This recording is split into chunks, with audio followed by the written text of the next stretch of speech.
As this massive attack illustrates, there's a lot of opposition to people just hearing what President Trump has to say, and I'm honored to have this conversation. I want to emphasize it's a conversation, and it's really intended to just get a feel for what Donald Trump is just like in a conversation. It's hard to catch a vibe about someone if you just don't hear them talk in a normal way. And when there's an adversarial interview, like no one's themselves in an adversarial interview. And this is really aimed at kind of open-minded, independent voters who are just trying to make up their mind. And so you can understand like what is what is it just like to have a conversation. So um, honored to Donald, great to speak. We had a great conversation yesterday. As you mentioned yesterday, if we could just record that conversation and post it, it would have been excellent. And I hope we can have something like that today. Well, I think we will. I'm pretty sure we will. And congratulations, because I see you broke every record in the book with so many millions of people. And it's an honor. We view that as an honor. And then you do want silencing of certain voices. Usually those are voices that have something to say that are constructive, oftentimes constructive. And Yeah. so we have to consider it an honor. But congratulations on breaking every record in the book tonight. That's great. Well, thank you. Um, well, I mean, maybe we could start off with, the assassination attempt, which was an incredible thing. And I have to say that, your actions after that assassination attempt were inspiring. You, instead of shying away from things, instead of ducking down, you were pumping your fist in the air and saying, fight, fight, fight. And I think that's, I mean, the president of the United States represents America, and I think that is America. That is strength under fire, and so that's a big part of the reason why I was excited to endorse you as the president of the United States for having another term here. Is that was just incredibly inspiring. But I mean, what was it like for you? Not pleasant, I have to Not be honest. pleasant. I said there was blood. I had Being more shot is blood. not much fun. I didn't know I had that much blood. The doctors later told me that the ear is a place that is a very bloody place if you're going to get hit.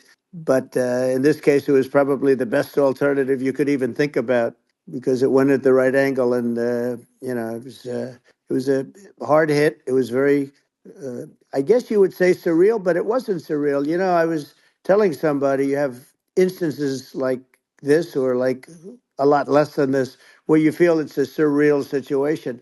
And I never felt that way. I knew immediately that it was a bullet. I knew immediately that it was at the ear, Yeah. and because it hit very hard, but hit the ear. And I also heard people shout, "Bullets, bullets!" Get down, because I moved down pretty nicely, pretty quickly, and we had bullets flying right over my head after I went down. So I'm glad I went down. The bigger miracle was that I was looking in the exact direction of the shooter, and so it hit me at an angle that was far less destructive than any other angle. So that was the miracle. That was Yeah. for those Split people that second. don't believe in God. I think we got to all start thinking about that. You have to, I'm a believer now. I'm more of a believer, I think, and a lot of people have said that to me. A lot of great people have said that to me, actually. But it was amazing that I happened to be turned just at that perfect Yeah. angle, and all because I put down a chart on immigration that showed that the numbers were so great. I love that chart I even mean, more maybe it's now a than I sign. ever. Maybe Yeah, that's a it's, sign. it's an immigration sign. You Yeah, highlighted a serious issue, and yeah, at that moment, the that's the, the, right. the bullet missed hit your ear, but missed your head. I mean, Well, the yeah, amazing thing is that the sign, I said, bring down that sign on immigration. And it was literally about an eighth of a second where it would be good. And after that, it was going to yeah, be a disaster, no matter which way you were facing. But it just had that perfect angle, which was yeah, exactly at this shooter. Very sad situation. Such a sad situation. As you know, we lost somebody that was great, Corey, yeah, who a firefighter, a great gentleman, a great Trumper, He was just a fantastic family and a fantastic man. And a friend of mine came up, Elon, and said, "I'd like to give the family some kind of help." And I said, "All right, that's great." He said, "Do you mind?" I said, "I don't mind at all." And he wrote out a check for $1 million, gave it to the wife, and you know, she said, "This is really nice, but I'd rather have my husband back," which is a nice thing for Sure. somebody to say, to be honest. She's great. The family is great, and we raised a lot of Yeah. money for them and for two other gentlemen are unbelievable people also. They were hit really badly. They thought they were not going to make it, and they did. The doctors in the Butler area, I tell you, they were incredible. They saved the two, and they were really hit tough, both of them equally. Yeah. And we thought Yeah. my first question was because I heard bullets flying over me. I said, "How many people were killed?" Because we had a massive crowd there, a tremendous Yeah. thousands and thousands of people, and there was no land. I mean, it was all people. So I said, "How many people have been killed?" Because I knew there were other shots being fired, Sure. and they said, "We don't know yet, but some people have been badly hurt." And I have to give the Secret Service sniper, they call him, or sharpshooter, but sniper, Yeah. because he didn't know there was a problem. He's an extraordinary shot, obviously, and he didn't know there was a problem, and he was Yeah. able to pick it all out within 5 seconds. And he used one bullet from very far away, I guess probably about 400 yards. The shooter was 130, but he was on Yeah. he was on the opposite side of the field and the podium, and he saw the smoke and the flame from the gun, immediately recognized it, and immediately took a shot. And it was one perfect shot from very far away. And if he didn't do Yeah. that, Elon, he would have. I mean, if he would have, a lot of people, a lot more people could have been Sure. badly hurt and killed. So Yeah. I have to Absolutely. take my hat off to him because that's also a surreal. You know, he's been with them for 23 years, and Yeah. he's never had anything like this. And all of a sudden, he has to act, and it's a very tough thing to Sure. act and to be shooting somebody. But he saw the gun, saw the smoke, saw the flame from the gun, very far away. I obviously has very good eyes. He's got very good vision, which assume you have Yeah. to have in that particular work. But he took Absolutely. aim very quickly, and it was, they say it was approximately 5 seconds from long range, Yeah. one bullet. If that didn't happen, Yeah. because the shooter had a lot of bullets, he had a lot of cartridges up Sure. there with him, so could Well, have been very. I mean that's clearly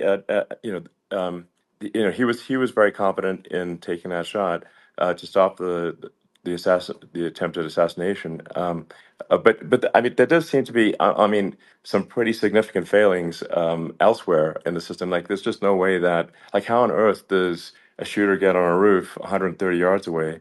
That seems crazy. I think most people people are wondering how on earth could such a thing happen? Well, I view it as two ways. There should have been nobody on the roof. There were people, Yeah. because there were so many tens of thousands of people there. There were people that were seeing him, and there was one woman with a red shirt and Right. Trump all over I it, saw and the she's video. and she's screaming, "That guy's got a gun!" You saw it probably. Yeah, yeah, There's yeah. a No, I guy saw up the there videos. with a I gun. mean, So. it's like I guess, I mean, for my part, and I think probably many members of the public are wondering how the heck are basically people wondering by it, pointing out there's a guy on the roof with a gun, Yeah. and they're seeing it, but somehow it's not being addressed. That does seem Yeah, crazy. well, they're going to learn from this. The communication between the local police, who sort of had an idea, and then ultimately a man lifted himself up to the roof, could barely do it because he was pulling himself up, and Yeah, he saw the man with the gun. The man with the gun pointed the gun at him. He thought he was probably going to get shot, but he was like pulling himself up, and because of that, he couldn't get to his gun, and he fell down. Actually, very badly hurt his leg, his ankle. I hear very badly, okay, but he fell down, and he did. From what I understand, he did say there's a guy up there with a gun, and the shooting started very quickly after that. I think it forced the shooter to go maybe quicker. He was supposed to be a very good shot. yeah, My sons, Don and Eric, they can't believe what happened, but they said from 130 yards, a bad shot would hit that target almost every time. They said it's like in golf, yeah. sinking a 2-foot putt. Yeah, it's not a tough No, shot. it's not a Um, long shot.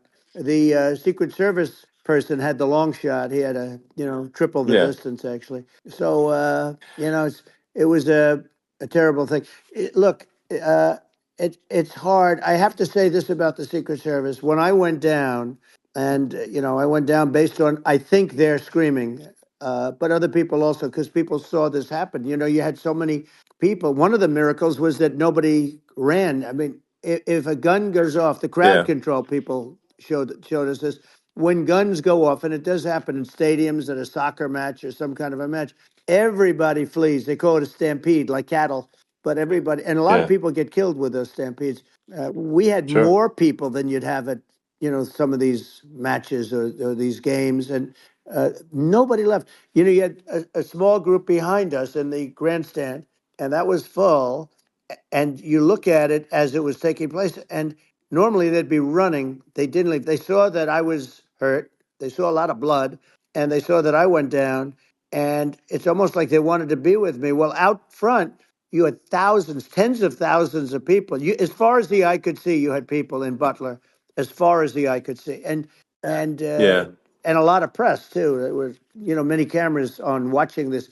It's what makes it so different because normally things happen that aren't good, but you never have a picture of it. Here we have all these cameras shooting it. So, yeah, sort of amazing. But one of the interesting things was that you didn't have anybody flee. You didn't have anybody stampede. sure, Nobody. And there were some people behind me. They stood up and they're looking like, I mean, I tell you, yeah, you yeah, want to have them in a foxhole with you. I want to meet some of those people sure, because sure, it's so different from what you heard. But so I was down. But the Secret Service yeah, guys, there were bullets flying right over my head. You could hear them go whizzing, yeah, and these guys came jumping on top of me, and a young lady, Kate, would jump. They moved so fast, and let me tell you, that took tremendous courage. Now there was a lack of coordination.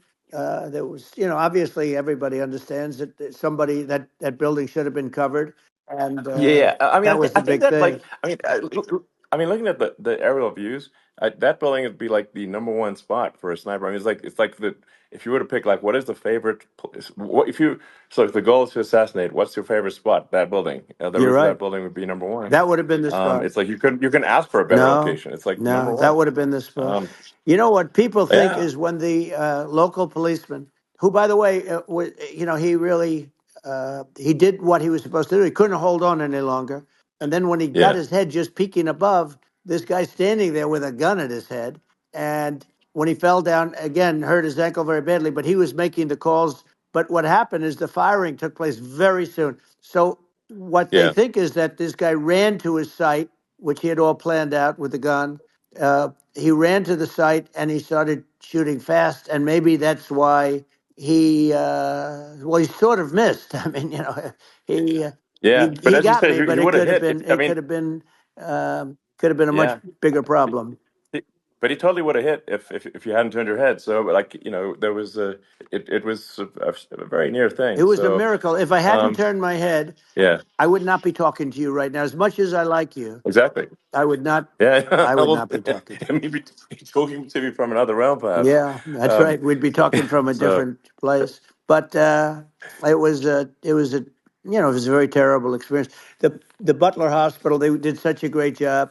The doctors were so good. Everybody was so good. There was a mistake. If somebody knew, because people were hearing that, there was just a bad feeling that there was somebody was around. You know that story now. It's been pretty yeah, well. yeah, And yeah, if somebody could have said, because they've oftentimes said, like there'd be a lightning storm or something, because I've done, I think, over 300. I think I did a lot more than that, but we did a lot. And oftentimes they'll say, sir, could you wait 10 minutes, please? Sir, could you wait 20 minutes? There's a storm overhead or lightning or something, right? And yeah, that happens yeah, often. And this would have been a perfect time for that to have happened, but it yeah. didn't. It didn't get coordinated. That was the problem. Well, it was your. I think your actions in the heat of fire, and like what I found admirable there was that you can't fake bravery under such circumstances. The courage is instinctual, or it is not. It's not a rehearsed action, and so I just want to say that I think a lot of people admire your courage under fire there, and Well, yeah. So thank you very yeah, much. I appreciate it. I didn't think of it. I just wanted to get up. and I wanted to stand up. I wanted to let people know, I felt I was good when they were on top of me, covering me, actually, very much covering me, and very bravely. But I wanted to get up. I said, I want to get up, and they wanted, they have everything there. They wanted stretcher. I didn't like the stretcher, and I knew I was hit in the ear, but I knew I wasn't hit anywhere else. They felt I was hit someplace else Yeah. because it was such a lot of blood, and they were sure that I was hit someplace else, and they were saying, "Sir, you were hitting more than the ear." I said, "Nope, I was hit in the ear. I want to get up.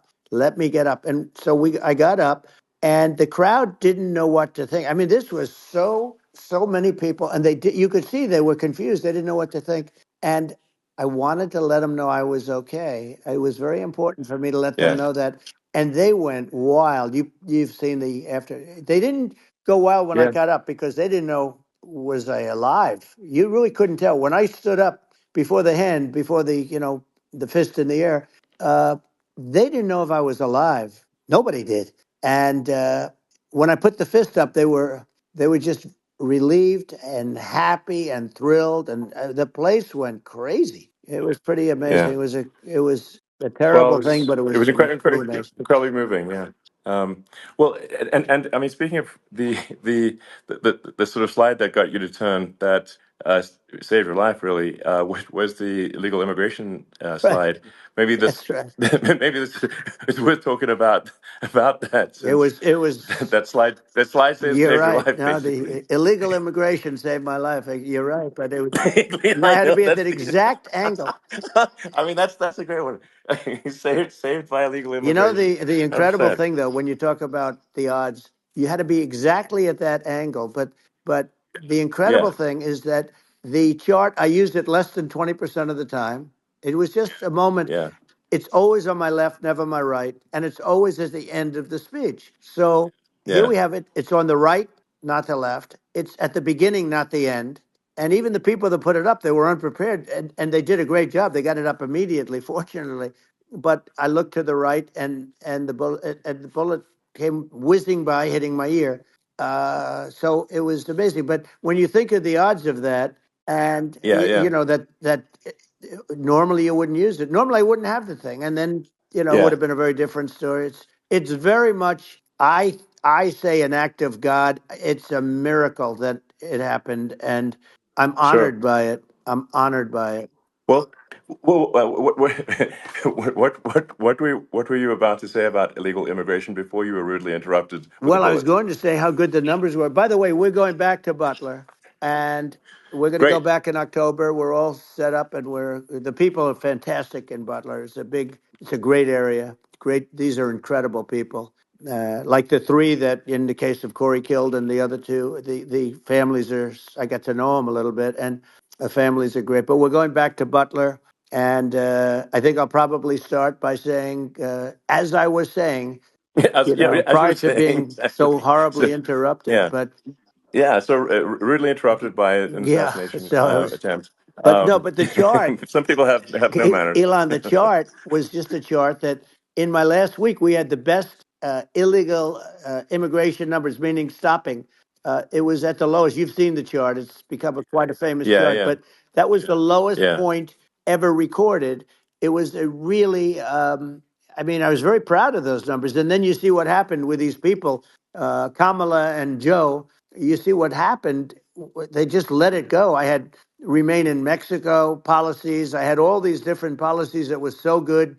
Uh, Guys like Tom Holman and Brandon Judd from Border Patrol. All these are all people that they've been on television. They says the best numbers we've ever had. We had so many different checks, catch and release in Mexico, not the United. We had catch and release in the United States. We had it in Mexico. We had so many things. We had things where if many people come in there, they have contagious diseases. We had everything passed. If you have a contagious disease, I'm sorry, but we cannot allow you into the country. So we were setting Yeah. literally records, and I all I was doing is showing that, and I use it sometimes, Sure. and in this case, I'm glad I used it. I can tell you that, but they were fantastic numbers. But I'm going to sleep with that chart always. I'll be sleeping with that chart. That chart was very important for a lot of reasons. Well, I mean. I mean, would it be accurate to say that you're supportive of legal immigration, um, but but we also need to shut down illegal immigration, and especially unvetted illegal Yes, immigration, because and that's not the same as saying that everyone who's an illegal immigrant is bad. In fact, I think most people who are illegal immigrants are actually good, but you can't tell the difference unless there's a solid vetting of who comes across the border. Does that accurately 100%. represent your position? I say it Okay. very simply. They have to come in legally. They have to be checked. Yeah. Because look, Kamala was the border czar. Now she's denying it. Everything that I do, she's Yeah. saying she was strong on the border. We're going to be strong. Well, she doesn't have to say it. She could close it up right now. They could do things right now. It's horrible.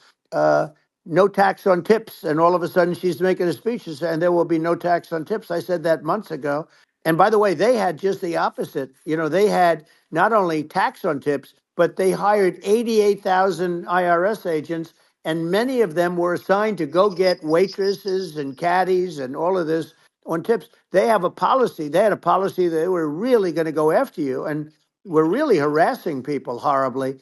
And then all of a sudden, for politics, she says, she comes out with what I said, which I think is terrible, and I think it's also hitting them very hard. These people are fake. Now they're also saying they did a good job on the border. We had the worst numbers in the history of the world, not of our country. There's never been a country in history that has had a catastrophe like this. We've had, I believe, and I think you believe this too. You hear 12 Yeah. million, 13. I believe it's over 20 million people came into our country, Yeah. many coming from jails, from prisons, from mental institutions, or a bigger version of that is Yeah. insane asylums, and many are terrorists. And I'll tell you what, they're coming not just from South America, they're coming from Africa, they're coming from all over the world. They're coming from Asia, they're Yeah. coming from the Middle East, they're coming from countries that are uh, stupidly and horribly bombing Israel October 7th. They're coming from all over the world. And you look at it's so sad October 7th because it should have never happened. Yeah. It's so sad when Sure. you look at Ukraine. It should have never happened. We have a defective Yeah. government. These are defective people, and they're not people that should be running it. But where you see it the best is the border, because you have millions of people coming in a month, and then she gets up and she tries to pretend like she's going to do something. She had 3.5 years, and by the way, they have another 5 months that they can do something, but they Yeah. won't do anything. It's all talk. She's No. incompetent, and he's incompetent. And frankly, I think that she's more incompetent than he is. And that's saying something because he's not too good. Yeah. No, I think it is essential to have a secure border. I mean, you're really not a country unless you have a Correct. secure border. And And uh, secure elections, you too. know, yeah, absolutely secure elections, and so it's just essential to have a real border, or we can't function as a country, and our service, our central services are being overwhelmed in a lot of cities. And as we were talking about earlier, I think having a legal immigration process that is smooth and efficient and done well, and speaking as someone who is a legal immigrant, and I think that I mean, like one way to think of it is, who do you want on your team? Who do you want on Team America? And I think we want to just say, okay, we want to let in people who are gonna be great contributors to our society and to our economy, Right. and who do you want on the team? And it's not to say that, like in my opinion, actually, I'd say like probably most of the illegal immigrants actually are actually good, hardworking people. That's my opinion. But some are not, and you just have this sort of adverse selection process where, if somebody's if somebody's like uh, has a career in theft or robbery, I don't understand what's taken them so long to get here, because we're such a target-rich environment. I mean, why aren't more people who have a career in, bad things coming here sooner? Because I mean, it's a piece of cake to go rob, houses in LA or New York, compared to other parts of the world. And in a lot of places in America, if you try to stop the person who's robbing you, you'll be arrested. Yeah. Yeah. So it's It's insane. it's right. I mean, what's happening with crime? and our police are so good, but they're not allowed to do their job. But I have to tell you, Elon, I They're hate not. to say it because it's such a downer to say it. I hate to say it. I hate it. But you have a lot of people that just shouldn't be. I think it's a much bigger number than you think. They're I allowing, think you're again, right. they're Yeah. allowing people from their jails. And if you were running one of these countries where they're coming from, you would have had all of them. As an example, Venezuela, their crime is down 72%. They're taking their drug dealers. They're taking, frankly, their prisoners. They're emptying out their prisons. They're taking their criminals, their murderers, their rapists, and they're Yeah. delivering them into But the. that's what Castro did Yeah, that. well, he You know. did on a much smaller scale. Yeah. It was a much smaller Yeah. scale. But this is a massive scale because this is being done worldwide. But here's what's happening: crime all over the world is down. And wait till you see the numbers that we have. This is migrant crime. This is crime that's going to be. Yeah. And I saw it today in New York, where somebody was knifed with raped the girlfriend of a man that stood there watching in New York in one of the shelters and started Sure. pulling out the knives, and bad things happen today. But this is happening every day. These are rough people. These are people that are in jail for Yeah. murder and all sorts of things. And they're releasing them into our country, and they're telling them, if you come back, we're going to kill you. We're going to give you the death penalty or kill you. So they don't want to come back. But these are rough people. Yeah. These are criminals that make our criminals look like nice people. And it's horrible what they're doing. And she's in charge of it because now she's trying to say she Sure. had nothing to do with it. And she's such a liar because she was called the border czar the first day, and it was on the headlines of every newspaper. She's the border czar, and she never even went there. She went to one location which had nothing to do with where the problem is. She went in and out, I Right. guess, because she was getting a lot of pressure, Yeah. but Yeah. had nothing to do where the problem Yeah. is. But she was Well. the Well. border czar, and the people Yeah. Yeah. can't allow them to get away with their disinformation campaign. Now she's trying to say that she wasn't. She wasn't really involved, and the whole thing is horrible. She was totally in charge. She could have shut the border down without him. He didn't know what he was doing anyway, so he wouldn't have even known Yeah. what happened. You could shut the border down; he wouldn't Yeah. even know the difference. But uh, the fact is that she was border czar. But if you don't have to call her Yes. that, the fact is you could just call her. She was in charge of the border, and the border was the worst Right. ever. It's simply not working. No, It's it's I mean horrible. whether it's by whether it's a question of intention or competence, either way, we don't have a secure border, and we have people streaming over like it looks like a World War Z zombie apocalypse at times. And sometimes you got to sort of wonder, like, is it real or not? So because you see things, you're like, is it real? I went to the border at Eagle Pass, and I saw for myself in Texas, and I was like, okay, it's real. I'm like seeing this in real time. I actually posted the video like just live. I just flew there one day and just to see, hey, is this made up or real? And I'm just seeing people stream across the border, and I have to say, at least the people that I saw did not look friendly. So These are people people. can look at my video and say, hey, Yeah. does these people look friendly? I don't look super friendly. So, These are people that um, Elon would not be the same man if he had to walk across the street and look these people in the eye. These are rough people. These are really rough people coming across. And I know rough people. And these are people that we don't want in our country. And the caravans are coming in and they're putting and who's doing this are the heads of the countries. And you would be doing yeah, it, and so would I. And everyone would say, oh, what a terrible thing to say. The fact is, it's brilliant for them because they're taking all of their bad people, really bad people. And I hate to say this, the reason the numbers are much bigger than you would think is they're also taking their non-productive people. Now, these aren't people that will kill you. We have enough of them, but these are people that are non-productive. They are just not productive. I mean, for whatever reason, they're not yeah, yeah, workers or they don't want to work or whatever. And these countries are getting rid of non-productive people in the caravans in many cases, and they're also getting rid of their murderers and their drug dealers and the people that are yeah, really brutal people. And they're coming into our country yeah, at levels that have never been seen before.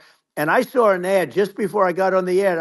I'm walking over here, and I saw an ad by Kamala saying how she is going to provide border security. Where has she been for 3.5 years? For 3.5 years, yeah. No, no. we have 20 million people I poured think in. is It's a terrible Yeah, I thing. think this, frankly, I think this is a fundamental existential issue for the United States. And if we have another 4 more years of open borders, and it's going to be even worse with another 4 more years, it's going to be even worse than it's been for the past 3.5 years. I'm not sure we've got a country You don't have left a country at that left. point. Elon, if they get in, you will have 50 to 60 million people from all over the world, not South America only. You know, we think of South America, we think of Honduras and El Salvador, Guatemala, and Mexico, you know, the four. But it's not that, it's everywhere. They're coming in from Yeah, everywhere. And I had to stay in yeah, I think Mexico.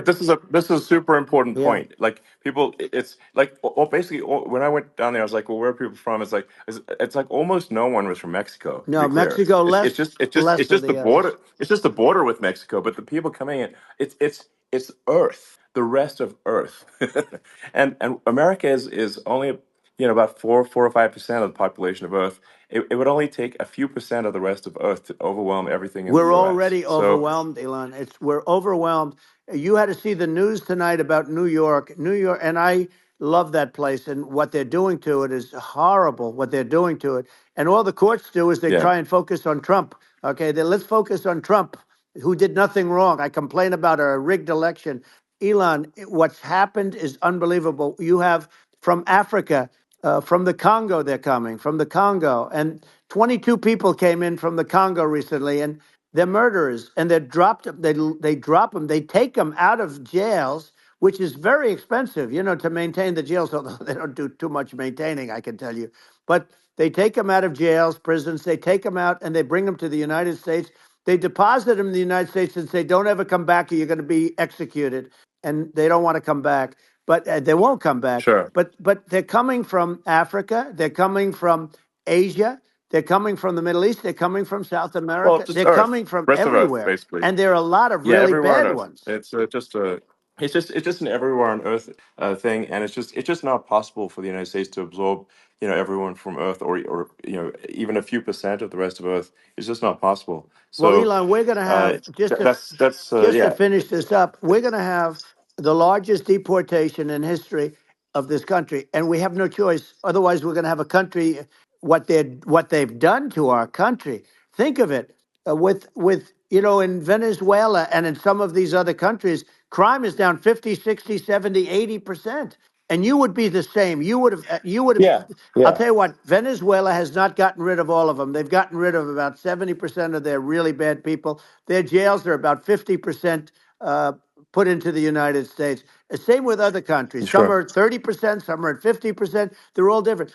But the bottom line is they're all going to be at 100%. Why wouldn't you put 100% of, Yeah, and they're doing it right now while this third rate phony candidate, don't forget, I beat Biden. He failed in the debate miserably. And, some people said, oh, gee, it's too bad.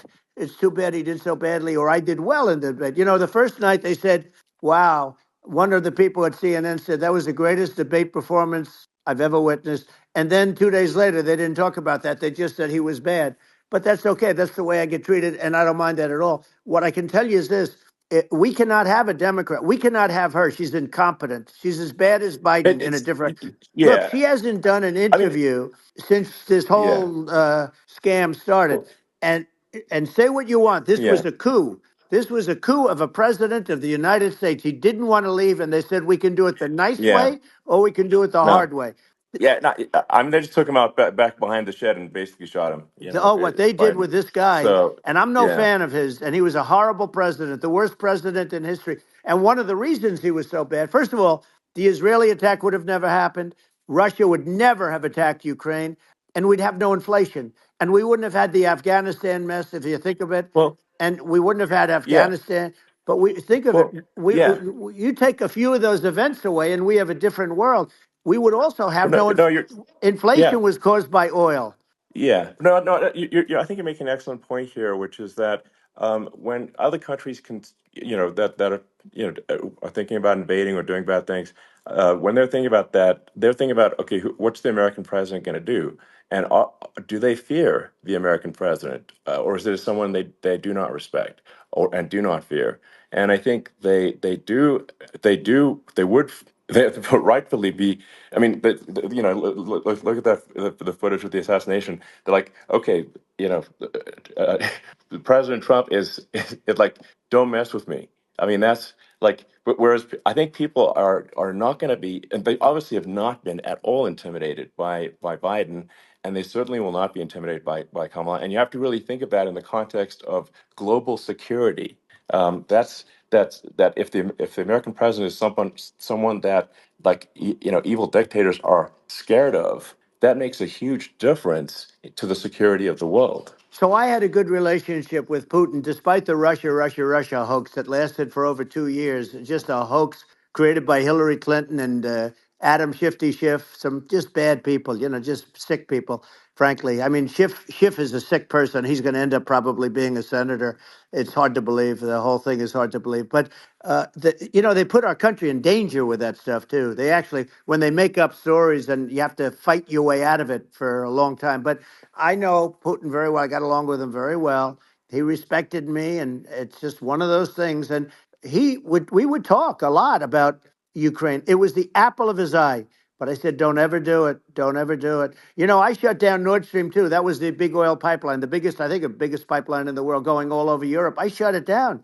Biden came, and then they say, Yeah, I loved Russia. I was a friend of Putin, and I loved Russia. No, he actually said to me one time, he said, if you're my friend, I'd hate to see you as an enemy. I shut down his pipeline, the biggest pipeline. They were looking at that to yeah, fund, and this pathetic president gets in there, and the first thing he did, one of the early things he did, is he shut down Keystone XL pipeline, which is our pipeline that would have employed 48,000 people, pipeline workers, shuts it down. That was, a massive job that Obama refused to allow. yeah, I allowed it in my first week because it was jobs and it moved oil. And by the way, in a much more environmentally friendly way. It's underground. It's not a truck that catches on fire or a train that catches on fire.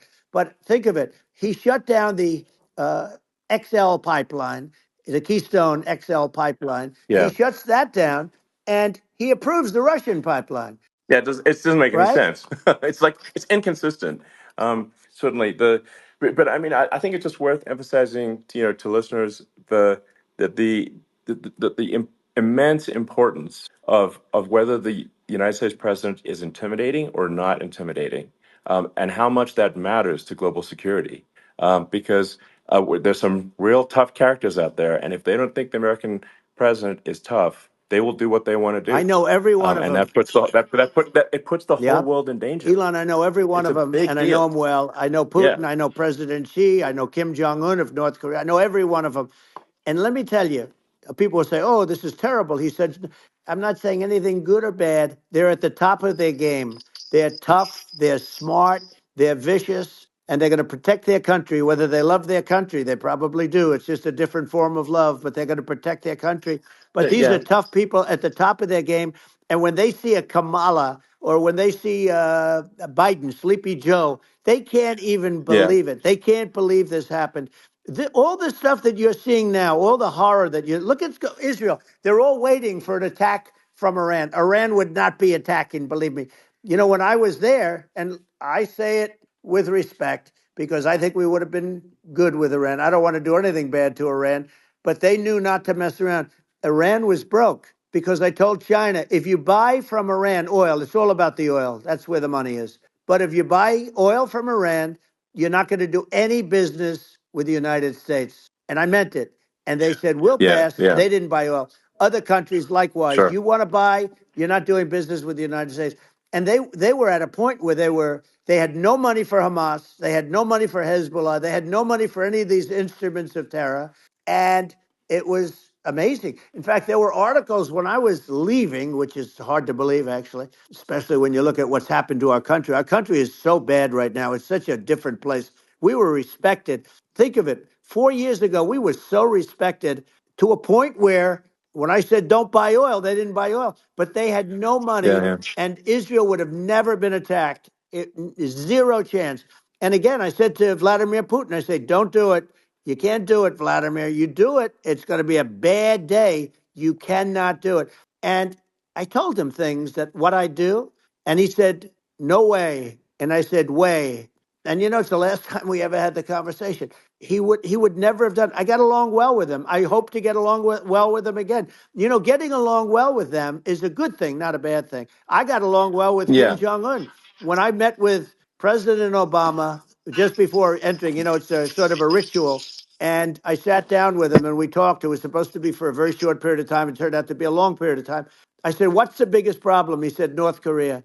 I had that problem worked out very quickly. It was nasty at the beginning with Rocket Man and all the different things, yeah. but all of a sudden I Those got a some call. Oh, those were some epic tweets, by the way. yeah, they Those were were no, like they were epic. absolutely. Everything he said that he has a red button on his desk. I said, I have a red button on my desk too, but my red button is much bigger, and my red button works. And then I called him Little Yeah. Rocket Man of Little Rocket Man. Anyway, here's the bottom line. All of a sudden, I got a call from him, and they said they want to meet. They want to meet me, and we met. Yeah, As you remember, we met in Singapore. We met also in Vietnam, and I got along with him great. We were yeah. in no danger. But Yeah. President Obama, It's President because Obama thought they we were going respond. to end up in Yeah, a nuclear war with him. And let me tell you, he's yeah. got a It's not lot of true. nuclear Yeah, stuff too. He's exactly. got plenty of nuclear. It's He can do plenty of damage. it's So yes. I mean, it's because I mean, people like Kim Jong Un. They respond to yeah, strength, not weakness. well, And he and I got it. if you He and I project had a good strength, they relationship. you're good. Yeah, Remember I met him and we walked onto his land. Nobody ever walked onto his land before. I walked onto. I wouldn't yeah, say. yeah. Let's That bring was up cool. Secret Service again. I wouldn't say they were thrilled when I did that. I walked onto his land, and it was an amazing period. But we were not in danger with him because of me. I always Yeah, say that we have enemies on the outside and we have enemies on the inside. We have some really bad people in our government and people that are and controlling of the people. I mean, I'd mention names, but I really don't want to give them the credit. But we have some really bad, and I say they're more dangerous than Russia and China. If you have a smart president, a president that gets it, we are not in danger from those countries because they need us and they need our help. I mean, we forced Obama, if you think about it, Obama and Biden and Bush to a certain extent, in all fairness, forced Russia and China together. And if you're a history student, the first thing you learn is you cannot let Russia and China align. But then they also got, if you take a look, Iran and they have North Korea. That's, they call it the axis of evil. In the old days, you had the axis of evil. Here we have a modern day axis of evil. These are powerful countries, very heavy nuclear, which is the biggest threat. yeah. The biggest threat is not global warming, where the ocean's going to rise one eighth of an inch over the next 400 years. And you'll have more oceanfront property, right? The biggest threat is not that. The biggest threat is nuclear warming because we have five countries Well, now that yeah. have significant nuclear power, and we have to not allow anything to happen with stupid people like Biden. Biden did something with Russia. There was no chance of him ever going in. And when I left, and then after I left, they started forming big armies on the border with Ukraine, right? And I looked at that, and I thought he was doing that because Putin's a good negotiator. I thought he was doing that to negotiate. But then Biden started saying such stupid things. For instance, he said that it can be a NATO country. Now, Russia, for as long as there's been NATO, has said we're never going to agree to that, and we go right up front and say that. And we did things and said things through this president with a low IQ, very low IQ. He had a low IQ 30 years ago, by the way, but now he might not even have a IQ at all. There's nothing on the board that goes this low. He said things that were so stupid that war would have been that war had zero chance of happening if I were there. Zero chance. He was saying Yeah. everything the opposite. And it's so sad because many more people have been killed in Ukraine than you read about. You don't read about how bloody it is and how disaster. Hey, Sure. look, just in the two armies, you lost 500,000 people, and Yeah. Ukraine's having a hard time. Ukraine, I don't know if you saw Yeah. the article recently, and it's true. You don't hear the true story, but if you think about it, Russia's gone. Russia defeated Germany with us, and they defeated Napoleon. They've been around a long time. They're a big fighting Yeah. force, Sure. Of and it's course. very unfair. And Ukraine now doesn't have enough men. They're now using young men and very old men to fight, and we're in a very bad position. And I'm not going to blame exclusively, But I can tell you, I could have stopped that, and a smart president could have stopped that. It wouldn't have happened. But we had a Yeah, man that actually made it. It made it more prevalent. It was so bad. The words that he was using, the stupid threats coming from a stupid face that he was using. I said, this guy's going to cause us a war. He's going to cause us. And let me tell you, yeah, it can yeah, lead to World War III. That can lead to World War III. The Middle East can lead to. We have numerous places that could end up in a yeah. World War III right now for no reason No, whatsoever. I think you're right. I think people underrate the risk of World War III, and it's just when you're looking at the risk of global thermonuclear warfare, it's game over for humanity, and it's something that people have, I think, after the end of the Cold War, people have become complacent about, but they actually have forgotten that there are currently a lot of nuclear missiles that have targeting parameters for the United States from other 100%. countries. And one of the things And we're going to do is it's we're going to yeah, build an iron dome over us. Israel has it. We're going to have the best iron dome in the world. We need it, and we're going to make it all in the United States. But we're going to have protection because it just takes one maniac to start something. We're going to have protection, and we're going to have. Why shouldn't we have an iron dome? Israel has one. Some other places yeah, have one that nobody even knows about, frankly. But Israel has it. We're going to have an iron dome. But with all of that being said, to me, that's so important, the most important. But with all of that being said, the election's coming up, and the people want to hear about the economy and the fact that they absolutely, sure. can't buy groceries because they don't have enough money to buy groceries. The inflation has killed them. Food prices are up 50, 60, even 100% in some cases. And this stupid administration allowed this to happen. And it's a shame. And that's the thing that people most care about, in my opinion. They care about the border a lot. And we discuss the border at great length. It's nice to have a Yeah, yeah. forum like this where I can discuss something at length. And by the way, you think Biden could do this interview? Do you think that Kamala could do this interview? They would take a pass on No, they you. could not. So they don't need Elon.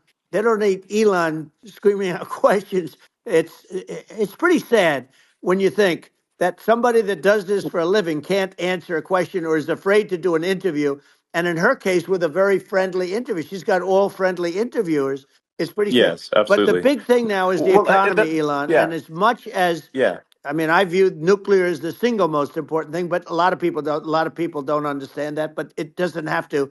If I understand it, that's all you need. Because if I was president, you're not going to have that kind of a problem. But the thing that they really is making them angry is what Kamala and Biden have allowed to happen to the economy. It's a disaster with inflation. The inflation.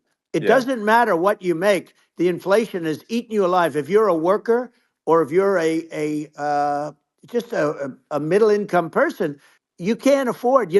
4 years ago, 5 years ago, people were saving a lot of money. Today, they're using yeah. all their money and borrowing money just to live. It's a horrible thing Right. that's happening, and we'll end that Well, I think quickly. a lot of yeah, a lot of people just don't understand where inflation comes from.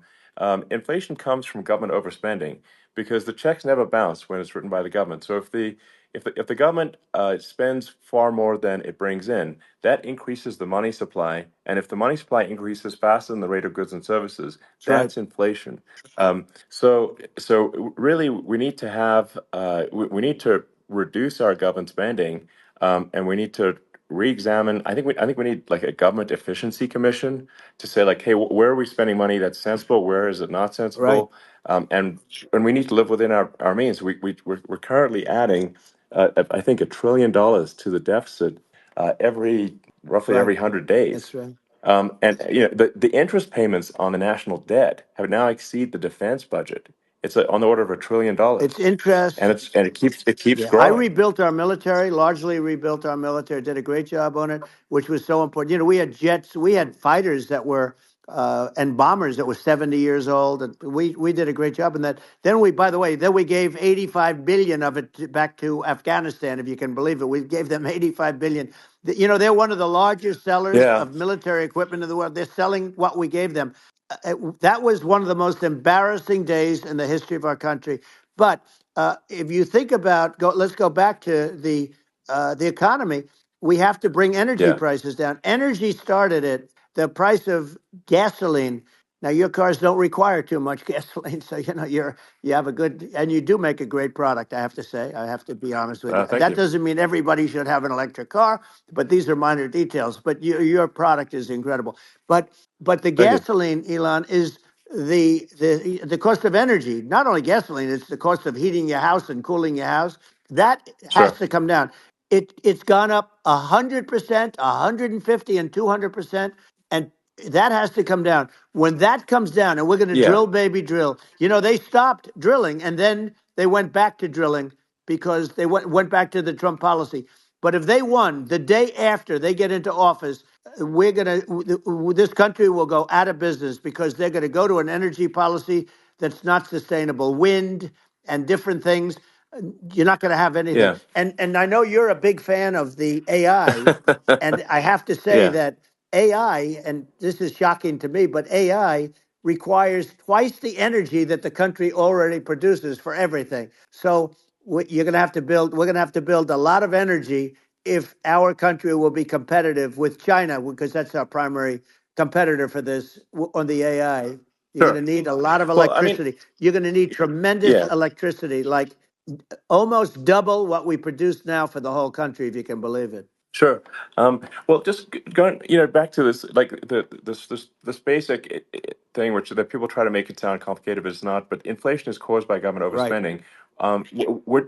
Would you agree that we need to take a look at government Yes. spending and have perhaps a government efficiency commission that just tries to make the spending sensible and so that the country lives within its means, just like a The person does. waste is incredible, and nobody It negotiates is. prices. You used to have a lot of people making jets, and you end up with two companies, and they'll probably try and merge at some point.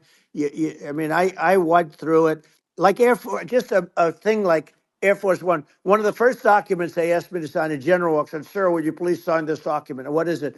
Air Force One. That's with Boeing, which is basically two planes, two 747s, and the price was Yeah. $5.7 billion for two planes. Now they're Wow. highly sophisticated. That's They're insane. even nicer than your plane, okay? But much more sophisticated. They're very. I won't say what's on it, but they got a lot of stuff on it. Anyway, but it's Sure. 5.7.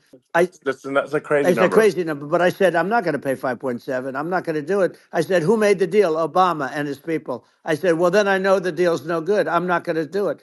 And over a course of about 4 weeks, by my saying I'm not going to do it, I got the price reduced by $1.6 billion for the exact same plane, other than we had a nicer paint job, if you want to know the truth. But for the exact same plane, I saved one. And I said to Boeing, man, you guys must make a lot of money if you can reduce the price by that. But now what I do hear is that they're going back to the Biden administration and wanting big cost overruns, because they see these dopey suckers in there, and they'll end up getting some of the money back. But I shaved it by $1.6 billion for the exact same plane, and you can now take that and multiply that out times thousands of other Exactly. items, and Multiply it by yeah, a the zillion, numbers are and yeah, yeah. astronomical. I agree with you.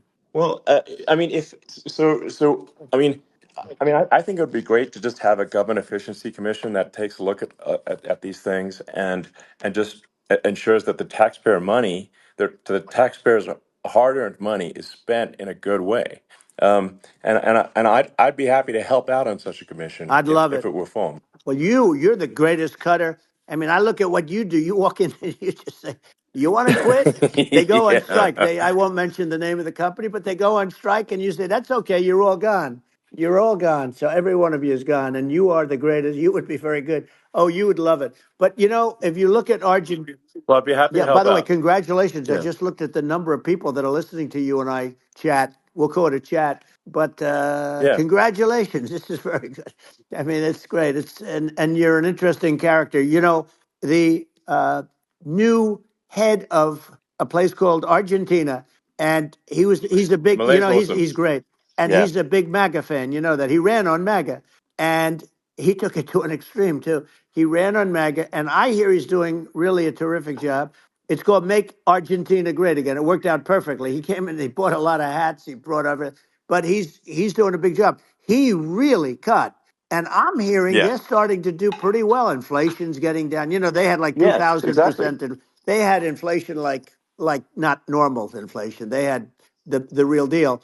But We're going to Yeah, have that pretty soon. We have. I think we yeah, have the worst inflation we've had in 100 years. They say it's 48 years. I don't believe it. I think we have the worst. They yeah. don't include a lot of the items that should be included. You know. Yeah, well, it's just from government overspending and not just not spending taxpayer money Yeah, effectively, and having just like so many departments you can't even name them all. And what Millet is doing is he's cutting government spending. He's simplifying things. He's having putting in regulations that make sense. And we're Argentina overnight is experiencing a giant improvement that's in right. prosperity. But it's also a lesson for the United States, which is that Argentina used to be one of the most prosperous countries in the world. Right. In the like in the 30s, 40s, and because of bad government policy, it ruined the country.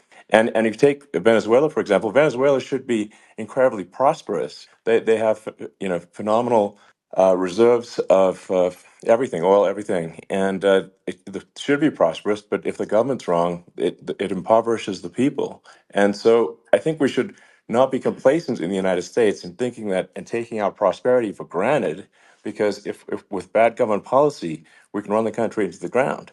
And that's just something people should bear in mind. Don't take prosperity for granted. Well, think of education. So we're ranked at the bottom of every list of the top 40. We're ranked number 40, number 38. Uh, Norway, Switzerland, Sweden, different countries are ranked good. Actually, China's pretty close to the top. They're a top 6 or 7. But we're ranked at the bottom, almost at the bottom, 38, 39, 40. In other words, horrible.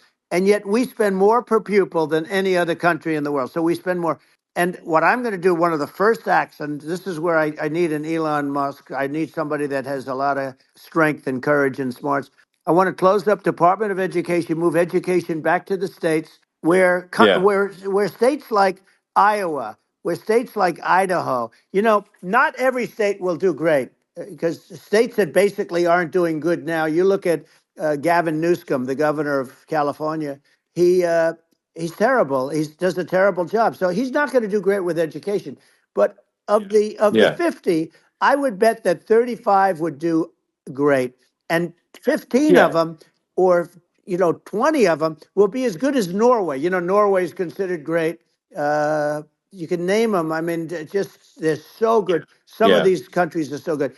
But if you go into some of these really well-run states, we have states that don't know what debt is. We have states that have low taxes, no debt, everybody working. They're really well run. Sure. And maybe they have certain advantages in terms of location, in terms of, the land or the sun, the sun and the water and the whole thing. There are a lot of advantages that some people have. But if you moved education back to the 50, you'll have some that won't do well, but they'll actually be forced to do better because it'll be a pretty bad situation. Yeah, But if you think well, about it, yeah, you'll have some yeah, of yeah, these states. I'll bet you'd have 30, 35 states. It'll be much better. And you know what it'll cost? Less than yeah, half what it is in Washington. And yeah. these people don't care Well, about the yeah, students in these, faraway states. And it'd well, be unbelievable. yeah. I think you're making a good point in that if the states have to if if each state has to compete against other states, then people will That's naturally right. move to states where it's better. Well, like Um, California, as we said, it's a badly run state.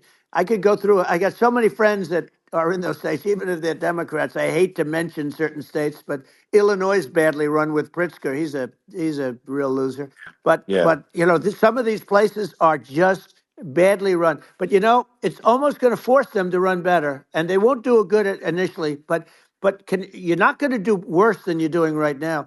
And I would say that yeah, the cost, you would cut your cost by 50 or 60%. And you'd have a little yeah, yeah, monitor. You want to make sure they're teaching English as an example. Give us a yeah. little English, right? Sure, yeah. Right? No, but I mean, to what? Some of these governors are doing so badly. I mean, they got so many people moving out of their state. They should get U-Haul Salesman of the Year award because they're driving so much U-Haul It's sales. actually It's just amazing. people moving out. Isn't it amazing to you as a businessman that they can even survive? Like Illinois, so many people are leaving, and you wonder, how do they survive? I mean, how do they survive? Uh, I saw where you left California and you moved to Texas. Texas does a great job. But I Yeah. mean, I just wonder, how do these states survive when big businesses, a big oil company just left California, as you know, and they moved to Texas. How do these big states survive when they lose so many businesses and their taxes are already really high? The taxes are among the highest Yeah. taxes. You almost wonder, how do they continue on? And in many cases, the governors don't do a good job, and they're crime-ridden places. You wonder, how do they continue to just go on? It's Well, not a good I think there's. situation.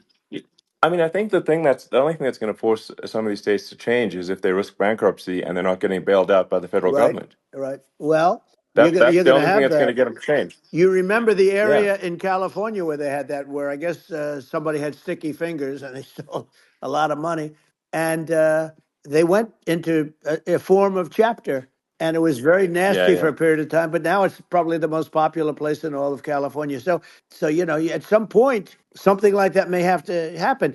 But the problem is, you can't penalize people that loan money to the state when you have incompetent people like a Pritzker. Look, the family didn't want him in the family business, and then he ends up being governor of Illinois. So what is he going to be? Is he going to be a great governor? And you have people. I could name every one of them. I got to know every one of Yep. these, and some are very good, and some are just horrible. Well, I think that I mean the larger point here too. As you're saying, like a lot of people are concerned about the economy. A lot of people are concerned about inflation, and inflation is effectively a tax on people that save money, Yeah, and for people that are working day to day, it's just a form of taxation. And if we can solve the government spending problem, we'll solve the inflation problem, which means people will have a better standard of living, and yeah. that's a really big Well, the deal. people that got hurt Um, worst are the people that did it the way they were taught to do it all through, their younger life and their young life and their whole life. The people that saved money and then they got no interest on their money and inflation destroyed them. And frankly, they were almost better off if they didn't do anything like that. I mean, those people have been absolutely decimated, and we're going to bring those people back and help those people. We've got to get the prices down. When I look at bacon costing 4 or 5 times more than it did a few years ago, sure. when you look at some of the food products in grocery stores, people go, they can't believe it. They used to be able to buy a whole cart, and today, a lot of people just don't have the money. They go in and they can't buy anything. They look at Yeah. it's It's. sticker I shock. think They it. call it Yeah. sticker shock, right? I think it really just comes, like I said, I think it just comes down to really, I guess, two things, which is that if you solve government overspending, you solve inflation, which improves living Right. standards of the average person, and then if you deregulate, like have sensible regulations, so because a lot of the regulations are nonsensical and cause the cost to be extreme for no reason, but unless you've got effective deregulation, like Reagan did a great job on deregulation in the '80s, but it's been 40 years since we had That's right. anyone really. I mean, during your administration, we made some progress, but I think there's an opportunity to make, I think, radical progress with sensible regulation. Yeah. And Well, Elon, if those two things, yeah, those are the big yeah, we deals. set a record. We did more deregulation and more restrictions on all of the different businesses than any other president. Remember, I had the rule for everyone we put in, you have to get rid of 10 or 12. And we did Yeah, radical cuts on all of that. And a lot of that's being put back by this administration. And we did radical cuts on things that weren't necessary. But we were all set. We had the best economy ever maybe in the world. And then what happened is COVID came in, and we had to focus on that, and nobody knew what it was. And I always say I got good marks on economy, good marks on military. We knocked out ISIS. We did so many different things. We rebuilt. But, I never got the credit that we really deserved on what we did with COVID. We never got the credit. But if had that not happened, a gift from China, from Wuhan, came in from Wuhan, the Wuhan labs, and I always said it, and it turned out to be right. But yeah, had that not happened, we were set to start reducing debt. We were going to reduce taxes further. I gave the largest tax cuts, and we were going to reduce taxes still further for middle income people, not only businesses. But we did it for sure. businesses because they're the ones that's why we had the great job numbers. But we were set to really start reducing debt. And, we're sitting on the biggest pile of liquid gold anywhere in the world, bigger than Saudi Arabia, bigger than Russia. and we were going to drill, and we were going to make so much money. We were going to supply Europe with oil. I had stopped the Russian pipeline, and we were going to supply them with oil and gas. We were going to make a fortune, and then the COVID came in, and we really had to divert. Then what happened is when they came in, we kept a lot of businesses alive. If I didn't do what we did, we would have had a 1929 type depression. But the problem is when Biden came in, he got trillions of dollars and just started spending it stupidly. You didn't need it anymore. We got over that bad period where everybody was dying and feeling, it was just not a good period. Interestingly, during his administration, many more people died during his administration of COVID than during my administration, and we really got the brunt of it. But people don't realize more people died during his administration than ours. But it diverted us from doing what I wanted to do. But we had the greatest for almost 3 years. We had the Yeah. great, and you know that probably better than anybody. So many of your friends said to me, the best years we've ever had in business were during the Trump years, and also said that African American, Hispanic American were so incredible. They were having the best Asian American women, men, young people without a diploma, young people that graduated from the best colleges, from MIT, from the Wharton School, from all of the great colleges, Harvard.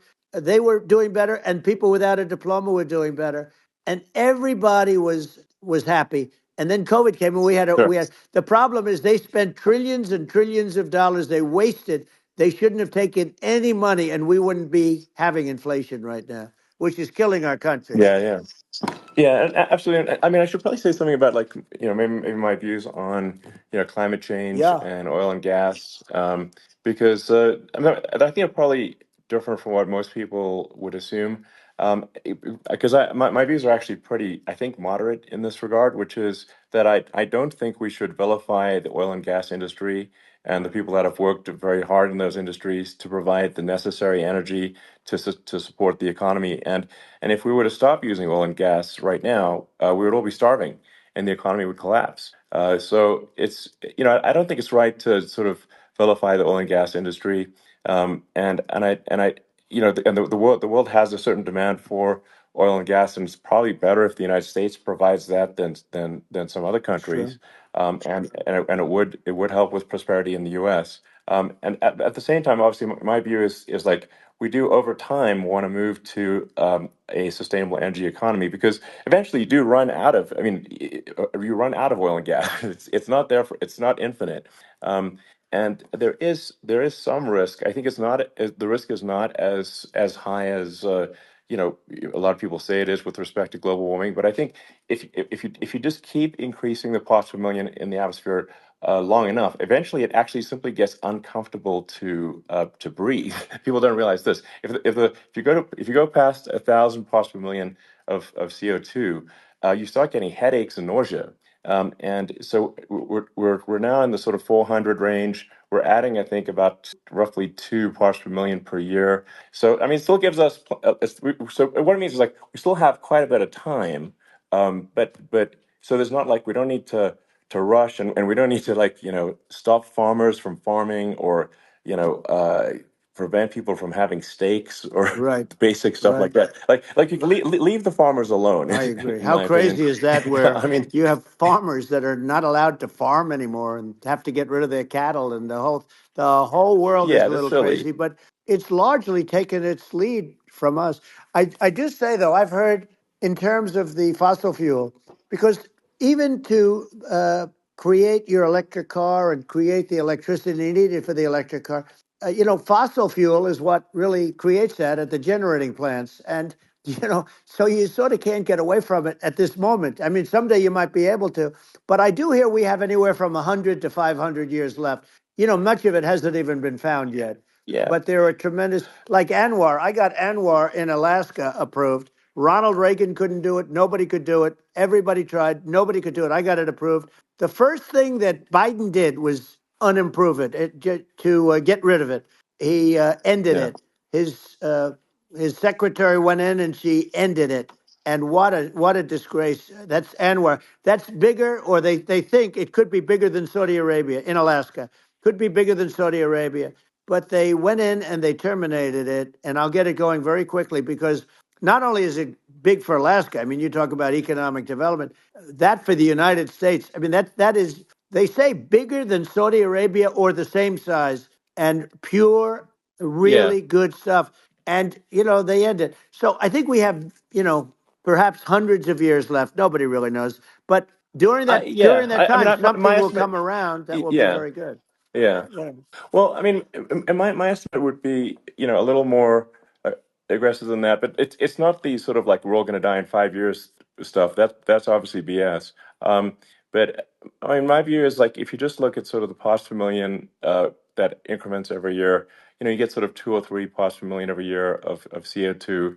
Uh, I mean, I think some of that it's problematic if it accelerates if you start going from two or Right. three to say five, and then there may be some situations where you get just a step change increase in the CO2. Mm-hmm.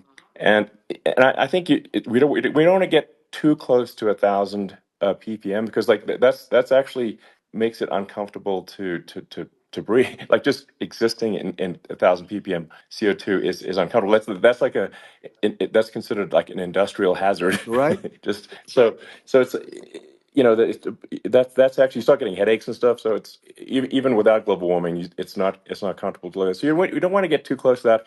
But I mean, I think we've got.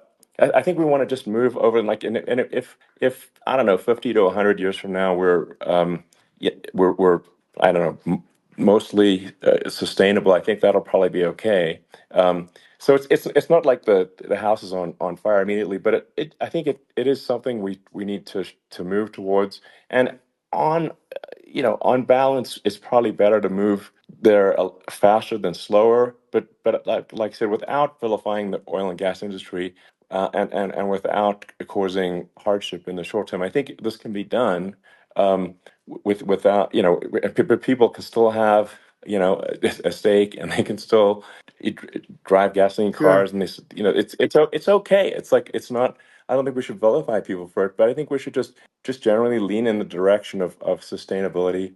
And I actually think solar is going to be a majority of Earth's energy generation in the future, and it's certainly trending that way. Mm-hmm. And so you get the solar power, combine that with batteries, so because obviously the sun doesn't shine at night, and then you use that to charge the electric cars, and you have a long-term sustainable solution. And that's what Tesla's trying to move things towards, and I think we've made a lot of progress in that regard. But when you look at our cars, we don't believe that environmentalism, that caring about the environment should mean that you have to suffer. So we make sure that our cars are beautiful, that they drive well, that they're fast, they're sexy. I mean, they're cool. In fact, literally, I made this sexy joke. Model S, Model 3, Model X, and Y spells out sexy. It's probably the most expensive joke out there. Um, but I don't know. I like cheesy humor, So, but I'm a big fan of like let's have an inspiring future and Yeah. let's work towards a better future and we can do so without demonizing Right. people. I'm okay. You know. It's very interesting. You use the word global warming, and today they use the word climate change because you have some places that go up, and so they were getting themselves in a little trouble with the word global warming because not every place is warming. Some places are going the opposite direction. But I'm sort of waiting for you to come up with solar panels on the roofs of your cars and on the trunks of the cars, and it just seems like something that at some point you will come up with. I'm sure you'll be the first. But it would seem that a solar panel on the roofs, on flat surfaces, on certain surfaces might be good, Yeah. at least in certain areas of the country where you have the world Sure. where you have the sun. But I would think, and I have no idea because that's not my world, but I would think that this would be something that would be interesting. But the one thing that I don't understand is that people talk about global warming or they talk about climate change, but they never talk about nuclear warming. And to me, Sure. that's an immediate problem because you have, as I said, 5 countries where you have major nuclear, and probably some others are getting there, and that's very dangerous. That's where you need a strong American president because you don't want to have this proliferation. But you have 5 countries and getting more. China is much less than us right now, but they're going to catch us sooner than people think. They're way lower. Russia and us are number one, and I mean, we're sort of tied. and China is far behind, but they're developing at a level that you're not surprised to hear very fast. They'll end up catching up, maybe even Yeah, surpassing. But to me, the biggest yeah, problem is not climate change. It's not, and everything's a problem, but it's degrees. To me, the big problem is the nuclear power. The power of nuclear is so great. And when I talk yeah, yeah. about Nuclear power is underrated. It's I'll awesome. prevent World War Yeah. III, Oh, I will. But the okay. truth is that you have to, because this is no longer army tanks going back and forth and shooting at each other. This is Yeah. a level of destruction and power that nobody's ever seen before. Yeah, and actually, there's the bad side of nuclear, which is a nuclear war, very bad side. But there's also, I think, nuclear electricity generation is Absolutely. You're underrated, right. and it's actually, people have this fear of nuclear electricity generation, but it's actually one of the safest forms of electricity generation. It's just a huge misunderstanding. Um, and if you look at the injuries and deaths, caused by, say, I mean, I'm not going to try to pick on coal mining, but just any kind of mining Right. operation, and there's a certain number of injuries and deaths per year. And you compare that to nuclear. Nuclear is actually way better. So it's underrated as an electricity source, and I think it's something that's worth reconsidering. But there's so much regulation that people can't get it done. So that Maybe they'll have sort to of change the have it, name. The name is just, it's a rough name. There are some areas yeah, it's a rough like when name. you see what happened in, Good bad right, branding. The we'll have to branding's rough. rebrand it. We'll have to give it a good name. We'll name it after you or something. No, No, I it don't has think a, so. hey, it has a branding problem. When you see what happened It does have a branding problem. when you see what happened in Japan, where they say you won't be able to go on the land for about 3,000 years. Did you ever see that? And in Russia, where they had the problem, where there's a lot of bad things happened, and they have a problem. And they say that in 2,000 years, people will start to occupy the land again. You realize it's pretty bad, No, but that's not true. but you're Well, right no, no, about it. It's amazing. it's actually not that bad. So like after Fukushima happened in Japan, like people were asking me in California, are we worried about like a nuclear cloud coming from Japan? I'm like, no, that's crazy. It's not even dangerous in Fukushima. I actually flew there and ate locally grown vegetables on TV to prove it. And and I donated a solar water treatment, yeah, a solar powered system for a water treatment plant, and Yeah, but you haven't because the been danger feeling is so just well lately, and I'm worried about no, it. no, but I mean, I'm it's just only kidding. it's fine, It's like Hiroshima and Nagasaki were bombed, but now they're like full cities again. So Right. it's Well, that's clearly great. not That's good. something that That's um, great. so it's not as scary as people think, basically. But Yeah. um, let's see. I mean, are there some other topics we should touch on? Oh, like lawfare. I think Well, we need to be concerned about. what they've done to Um, this country. obviously, Yeah. yeah. Well, we just won the big I mean, case in Florida. This was a Biden administration did something that's never been done in this country, and that's go after their political opponent, me, with this nonsense and just nonsense. And the big case in Florida we won, but they always pick a judge and a jury, and they use local DAs, they use the local uh, attorney generals like Fani, Fani, spelled yeah, Fani, Fani, and it's yeah, all a big hoax, and it's all run from there. Like in Manhattan, the one of the top people from the Justice Department went in, ran Manhattan, ran the state. The Letitia James deal was run by a person from the Department of Justice, Biden. They've never done this before, sure, and they set up a very bad precedent. It's called lawfare, warfare. yeah, It's a terrible thing, and never happened in our country. It does happen in banana republics and third world countries, but it's never yeah, happened. And the incredible thing is, it actually drove my numbers up because people see, fortunately, I have a platform like you, or, in all fairness, like a conversation like this, where I can talk about it and people understand. I mean, you fight for election integrity and you end up getting indicted because you're fighting for election integrity. And when the day comes that you can't fight for election integrity, you don't have a country anymore. So what happens? What yeah, happens is they went after their political opponent, me. Now Biden's, close to vegetable stage, in my opinion. Okay, I looked at him today on the beach and I said, why would anybody allow him? The guy could barely walk. Why would anybody allow him? Does yeah, he have a political advisor that thinks this looks good? He thinks this looks good because it looks so bad. and it's ridiculous. I mean, and he's been doing Right, that right. for a long time. You know, he can't lift the chair. The chair weighs about 3 ounces. It's meant for children and old people to lift, and he can't Yeah. lift it. The whole thing is Well, crazy. he's clearly not, I mean, he's clearly like we just don't have a president right You now. don't That's have a just obviously the president, and case. she's going to be worse than him Um, because she is a San Francisco liberal who destroyed San Francisco, and then as Attorney General, she destroyed California. You talk about location, and we're talking about the sun and the water and all. There's nothing better than California. She has destroyed that. She was the original DA. She was the original in San Francisco. She was the original Attorney General in California. What she has done to California is, well, you know better than I do. You just left California for a lot of those reasons.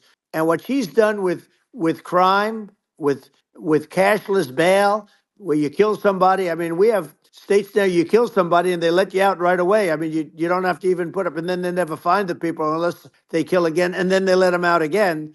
Our yeah, country is becoming a very dangerous place. And she is a radical left San Francisco liberal.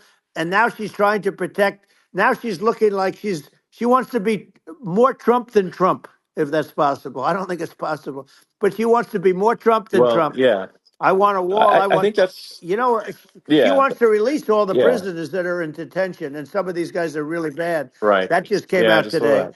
She wants. She Yeah, doesn't want to build the wall, even though the walls work. Walls and wheels. You know, in your business, everything you do is obsolete. Almost, well, not the tunnels, but everything is obsolete. Even your rocket ships. They're like a month later, they're obsolete. You find a better way to. The only thing that's not obsolete is a wall and a wheel. And the wall, you know, I built hundreds of miles of wall, and that's why we had such good numbers. I was going to add yeah, 200 miles. We bought it. We could have flipped it up in 3 weeks, and they sold it for 5 cents on the dollar. That meant I said, "Wow, that means that they actually do want to have open borders." She wants to have open borders, and now she's going like she's tough on the border. It's such a lie. yeah. This is simply not true. Yeah, This is simply no, not and true. everybody Yeah, knows it's it's simply not not true. true. It's a disgrace that she can Yeah. say it.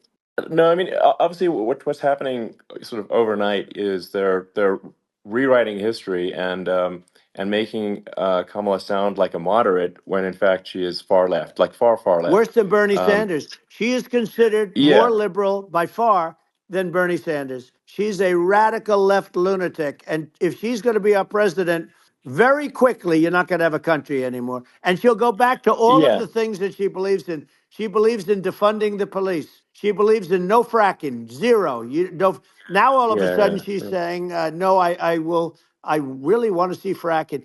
If they got in, the day she got in, she'll end fracking. And by the way, if people didn't think that, the lunatics that really believe in that, they won't vote for her. You know, like like the yeah, Palestinians and Israel. She is so anti-Israel, and she's bad for both. Biden actually did something that was impossible. Both sides hate him. You know, both sides. That was a hard yeah. thing to do. Unification. Yeah, no, no. I mean, Netanyahu came to give a talk to a joint Senate and House sitting, and I was there, and Kamala stood him up. What does that say? I think Um, it's highly that's disrespectful. And I say, if you're a Jewish person or if you believe in Israel, if you're a person that, you know, is very pro Israel, if you vote for her, it's worse than Biden. And Biden was bad. But if you vote for her, you ought to have your head examined. And you see tonight, I mean, as we're doing this, I'm seeing reports coming that they expect an attack tonight or tomorrow from hundreds and maybe thousands of rockets. You know, their Iron Dome, as they call it, as we all call it, but their shield that they build, that can be swamped. We'll use the term that's yeah, appropriate, swamped. But they yeah, swamp it by shooting enough missiles. You know this better than anybody. By shooting enough missiles, so, they can't defend themselves. You know, they just obliterate the whole yeah, place. And that's what some people think they're looking to do. And we have no leadership. There's no respect for the United States of America with these people. And I'm telling you, yeah, she'll be worse than him because she's a believer yeah. No, in I being think you're right. radical left, and he wasn't. I think you're right. I mean, you really, it's important for the public that may be listening to this to look at Kamala's track record, before the last like month, and say, is that a track record you agree with? And I think if you're an independent moderate, you definitely would not agree with it. because it is her behavior has been far left, and we're seeing just an overnight propaganda attempt to rewrite history and make it sound like Kamala is moderate when she in fact is not moderate. Well, So I her think running that mate approved, signed into legislation, tampons in boys' bathrooms. Okay, now yeah, that's yeah, all I that's have to weird. hear. Tampons in That's boys' weird. bathrooms, and that means she believes Yeah, in that too. I mean, yeah, that's she not picked this okay. guy because he was the closest to her. A lot of people thought she'd pick sort of the opposite, but she picked an anti-Israel radical left person. But she is far worse, they say, than Bernie Sanders. If we have her as a president, if we have a Democrat at this moment as the president, I don't think our country can survive. I think it's a massive. I think we're in massive trouble, frankly, with the Kamala administration, and that's my honest opinion. And I think really it's essential that you win for the good of the country for this election. And I mean that's I'm just stating my opinion. Now you know you may have seen this, but I got a letter from the EU Commission, like saying, to not have disinformation on the during this discussion that we're having, and there's a lot of attempts to do censorship and to force censorship even on Americans from other countries, and what do you think about that? Well, I know the European Union very well. They take great advantage of the United States in trade, as you know. We, through a different forum, NATO, we protect them. And yet, if you build a car in the United States, you can't sell it in Europe. You just can't sell it. It's impossible. The same thing with our farmers. Our farmers find it very difficult to do business. You know, we have a deficit with them of $250 billion, which people don't know. It sounds so nice, the European Union, but let me tell you, they're not as tough as China, but they're bad. And I let them know it, and that's probably why they notified you. No, they don't treat our country well. We defend them, you know, with Ukraine. So we're in for 250 billion, and they're in for about 71 billion, and they have the same size. It's if you add up the European nations that in terms of an economy, it's about the same size. When you say as us, and they're in Yeah, and they're in much greater risk. They're right there. We have an ocean separating us from, in this case, the enemy would be Russia. Used to be for the yeah, Soviet Union, but let's assume they're close enough. And what happens is they're in for 70 something million. I think even less than that billion, and we're in for about 250 billion, and it could be a lot higher than that. And I say, why aren't you going to equalize? Why aren't they paying what we're paying?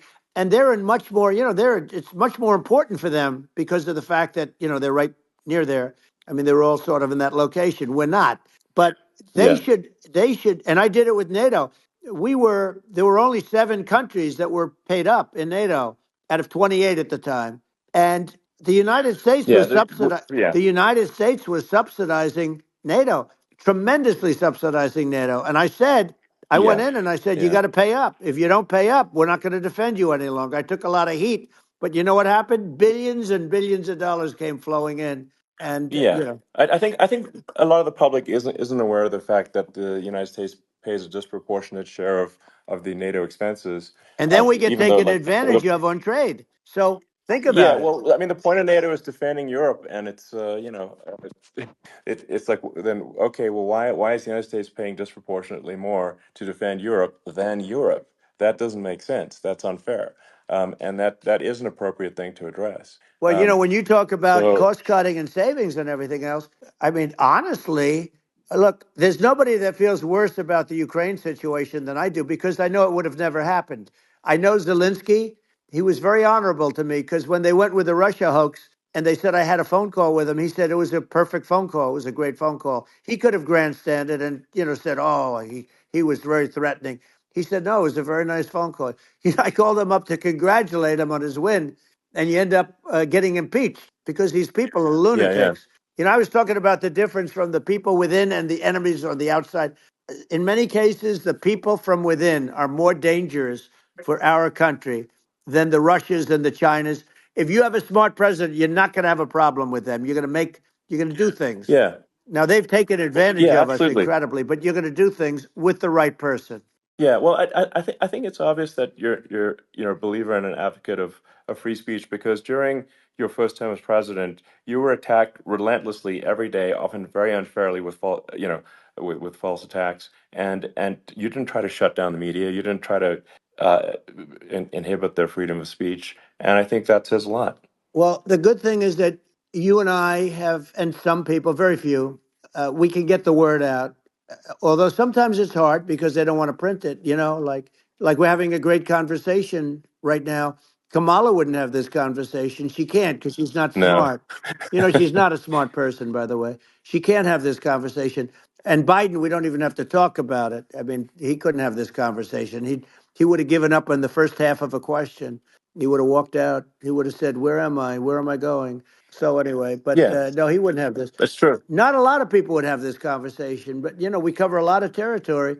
But the beauty is that we can have a conversation, and Yes, you I'm can actually able have a to get it out conversation. without because I get treated This is a unfairly this by is the a really press. big point. You can actually have a conversation with you, Yeah, it's nice, isn't it? and you can't have a conversation with Biden or Kamala. It's like not it's not possible. That's true. Um, It's so this is like talking to an NPC. no. So it's just Well, impossible. but think of it. We need a man or person who's unbelievably sharp in order to stop all the nuclear danger and all the dangers that I'm talking about.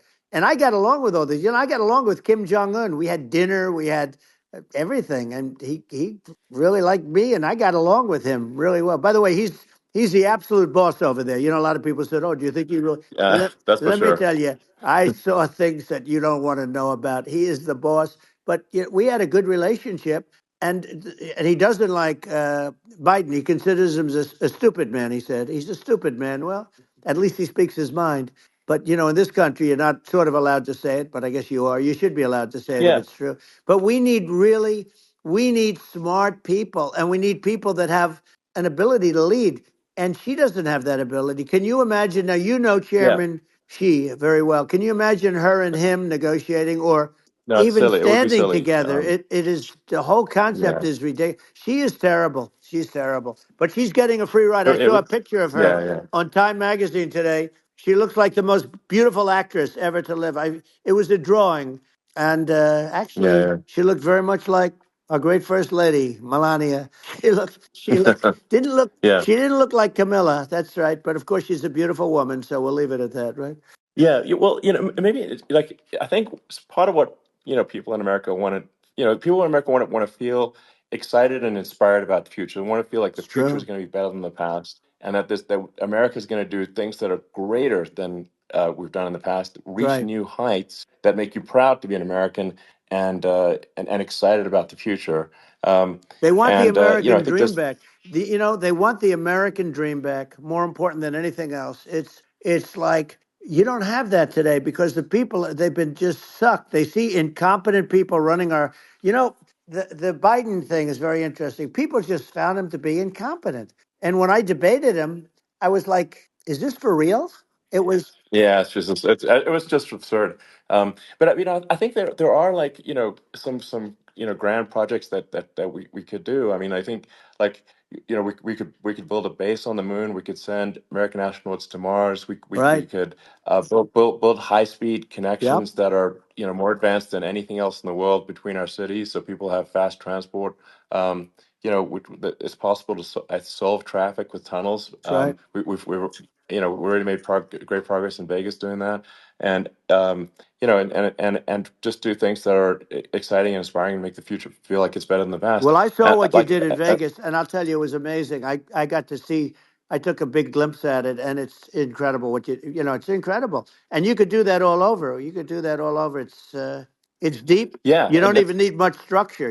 Assuming you're in the right areas. no, it's It's straightforward. amazing. So I think we could do some things that like China's got incredible high speed rail between its cities, but I think it's actually possible with tunnels if with deregulation with an ability to actually where it's like legal to actually do the tunnels. Then you could have high speed tunnels that are actually better than anything else in the world for high speed transport between Yeah. cities, and that would be something that Americans can say, "Wow, okay, we've got something that's cooler than anyone else in the Yeah. world." that's the kind of thing that makes you proud to be an and American. much safer than surface trains where there is a danger there, with people, with crazy Yeah, people. It's much safer, much better. And, it's sad because I've seen some of the greatest trains. I find it fascinating. And I've seen the systems and how they work, and the bullet trains, they call them, I guess. And yeah, they go unbelievably fast, unbelievably comfortable with no problems. And we don't have anything like that in this country, not even close. And yeah. it doesn't make sense that we don't. Doesn't make sense. Yeah, and I think also like there's I'm kind of hopping on the excess regulation, but I think something that um that I think people can generally understand is that what happens with laws and regulations is that there's more and more of them every year, and unless there's a process to clean them up, eventually everything becomes You're right. illegal, and that actually it slows down the development of new technologies. I mean, if you take the sort of like I think there's room for some reform at the FDA Yeah. for Yeah. improving the speed with which we approve drugs that could help save lives and improve people's Yeah. lives. I worked very hard on that. We got that down Yeah, to the lowest number ever, and we got therapeutics approved in the FDA that people can't even believe the speed. But I took them on. I don't think they like me too much, but I got things approved in the FDA at numbers that they wouldn't believe. And it's a very bureaucratic group. Actually, it's a fine group of people in many cases. I got to know a lot of them, but I was pushing them really hard for Regeneron, for so many different things that were really pretty amazing. But the FDA takes too long. It's 12 years to get a product approved. I got it down to 4, and I yeah. got some things done very quickly. But it's really something that is going to have to be worked on because it takes too long. Just takes too long. Yeah, it just takes too long, and it's you end up in the same with the approval, but it's just it takes years instead of something that I think could potentially take Yeah, months, and that improves people's lives. And I yeah, think and but I just wanted to sort of hop on this point that like there has to be an active process for reducing rules and regulations because otherwise they just keep building up every year, and yep, you get like hardening of the arteries, and eventually everything's illegal or takes forever, and then we just ossify as a society. We can't make any yeah. progress, and that's it's a really big Well, deal. Elon, just So getting back to the FDA for 1 second, I got something done called Right to Try. This is where you can go in and if you're terminally ill, you can use a space age, medicine or whatever it may be. We have the best doctors, the best labs in the world. We really do. And but people would go to other countries because you couldn't use the product, even if they thought it worked, because it's going through the FDA. I got it approved yeah, where you can yeah, you basically you look, nobody wanted, the doctors didn't want it because of the liability, the country didn't want it, our country, because they didn't want to get sued. These are people terminally ill. The insurance companies didn't want it, and the pharmaceutical companies, nobody wanted it. I got everybody into a room, and we came up with an agreement that you won't get sued. And also, they didn't want it on their record. If somebody's terminally ill and they die after taking a drug, they didn't want that on their record. So we set a separate list. If somebody was, so it wouldn't count as a negative. yeah, Okay. And as you know, we got it yeah, done. We have saved Right to Try. They've been trying to get this done for 58 yeah, years. And it sounds simple, but it wasn't because of, I mean, the insurance companies, nobody wanted it, but we got it done. sure, Somebody signs, you sign a document that you're not going to sue the insurance companies, the country, you're not going to sue anybody. And we got it done. And we're saving tens of thousands of lives. Right to Try. Hopefully, you never need it. But if you yeah, do, you don't have to travel to Asia. People, right, if they had money, they go to yeah, Asia, they go sure. to Europe. If they don't have money, they go home and die. That's what happened. They'd go home and Yeah. die. Well, I mean, and actually, to give Europe some props here, it's like if a drug is approved in Europe, which has a crazy amount of regulations, it should obviously be approved in the U.S. Yeah. I mean, they get more regulations than we do. So why would a drug be approved in Europe and not in the U.S.? That's crazy. Well, we did it. We did Um, something that really, they've been trying to do it for 50 years, and they just couldn't get it done. And I got it done, and it's really something. But you're right. Some people go to Europe because a drug isn't approved here, but it's approved in Europe, and it's a drug that, generally speaking, would yeah, work. It's pretty crazy. You're absolutely. right. And I think so long as people are properly informed of the pros and cons and like these are the risks, these are the risk, and like you make your own decision. Yeah. That makes sense. Well, I think just, So in sort of closing up, and by the way, I'm looking at the numbers. You got a lot of people listening. I hope you don't get yeah. nervous because you got a lot of people listening to you right now, like 60 million or something. What is that number? It's crazy. It's amazing how you can see that right away. How many? What is the number? Wow. What is it? Well, Wow. I think in Wow, terms of that's a people that's a that big that's bigger than you said. You said 25 and you're much more than double that number, 25 million. I think you're going to be 60 or 70. And I guess over a period of time. Hey, I congratulate you. Do I get paid for this or not?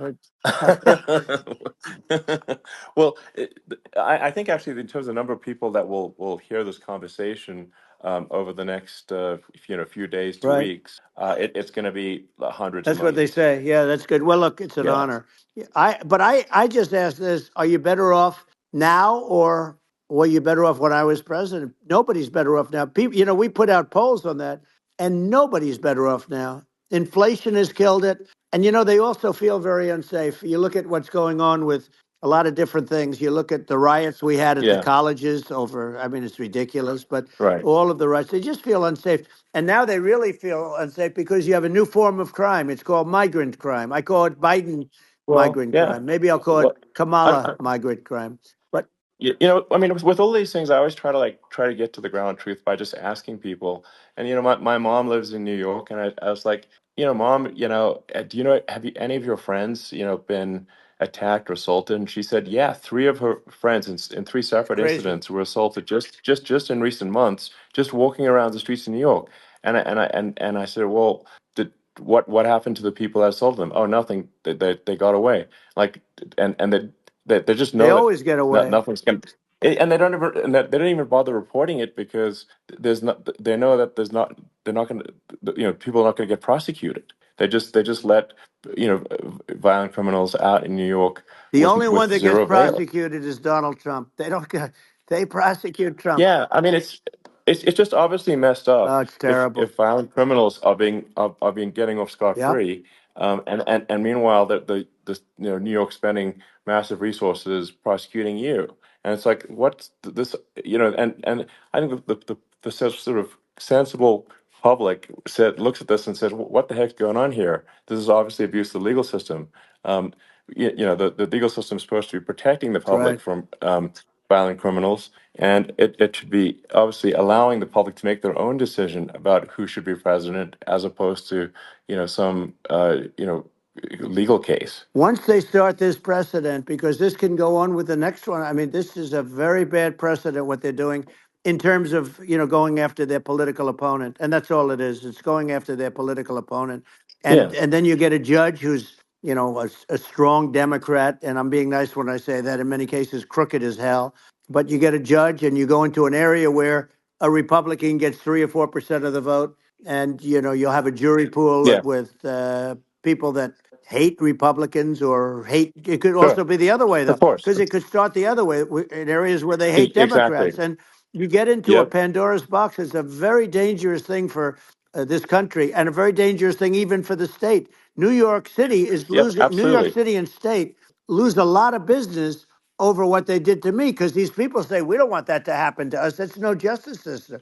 You have an unfair system of Yes, justice, and it's costing New York State a tremendous amount of money. People are leaving and companies are leaving, and they won't come back. So, all of that stuff is important. But the economy now is the big thing, and we can turn that economy up so fast, and people are going to be back again. We're going to get rid of yeah. inflation. I think there's a lot of Right. opportunity. Absolutely. Absolutely. So And I just I want to think I I want to think congratulate you. You've done an amazing job. You have definitely got a fertile mind. We can talk. You and I can talk about rockets and it's kind of you to say thank you. tunnels. We can talk about tunnels and rockets and electric cars. So many things. And now you're into the AI, and that's going to be another beauty, I'll say. So Yeah. it's an amazing thing you've done, Elon. It's an amazing thing, and I Well, congratulate you. I mean, thank you. And well, I mean, I just say here, here's to an exciting, inspiring future that people can look forward to and be optimistic and excited about what happens next. And that's the kind of future that I think you will bring as president, and that's why I endorse you. Well, I appreciate that. That endorsement meant a lot to me. Not all endorsements mean that much, to be honest. Your endorsement meant a lot. And you know, we have a phrase, "Make America Great Again." It's pretty simple, but it really says that we want to make America great again, and we can do it. We can do it now.